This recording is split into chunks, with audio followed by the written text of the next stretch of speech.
I'm Andie and I've been going here all of my life. When we were in Belize, at first I was with the kids in the activities, and we did different games with them. And then I got moved to the nursery because there were more nursery kids than we expected to have. And they're really energetic and like to try to escape the room we were in. So I got moved over there, and there was a little boy, Brandon. And Brandon at first wouldn't talk to anybody. He just kind of sat there, didn't play with any other kids, just every time you'd ask him to smile, he'd just give you this grumpy look on his face. And then towards the end of the week, or middle of the week, we went to the park. And that's when we first saw him start to open up. He started playing with one of our other workers, Stephanie.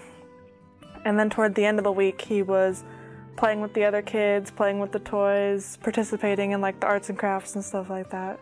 So that was probably my favorite part.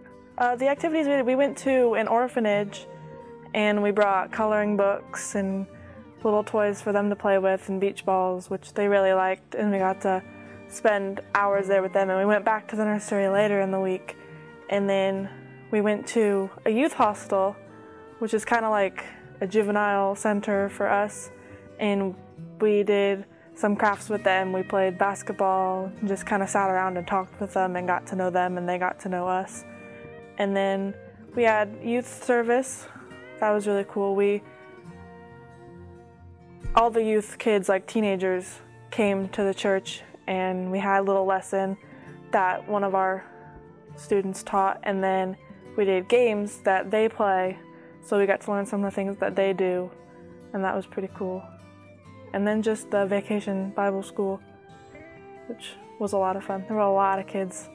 We normally don't have that many kids, and their church wasn't very big, so it was a lot of kids crammed into very small spaces, but we made it work. Like all the kids that come to us, like some of them didn't have a lot. Like we went around and canvassed the area, and some of the houses weren't like anything we have here. And then one example specifically, an arts and craft that Tammy did with the kids was drumsticks. And they just kind of decorated them and took them with them. And then while we were at the church eating, we overheard kids playing outside, and they were all just beating around on the drumsticks on this old car that didn't work anymore because they didn't have anything like that, so they were beating on anything they could possibly find, just buckets lying around, trash cans, anything. I've seen God's work in like the kids who are here. There are some kids who are going through hard times, and then they come here, and it's kind of like an escape from everything that's going on, and they get to just relax and work. I guess it just like strengthens, well, my relationship with God and my relationship with the people here. I see these kids every day at school, so it helps build more friendships and stronger friendships with each other.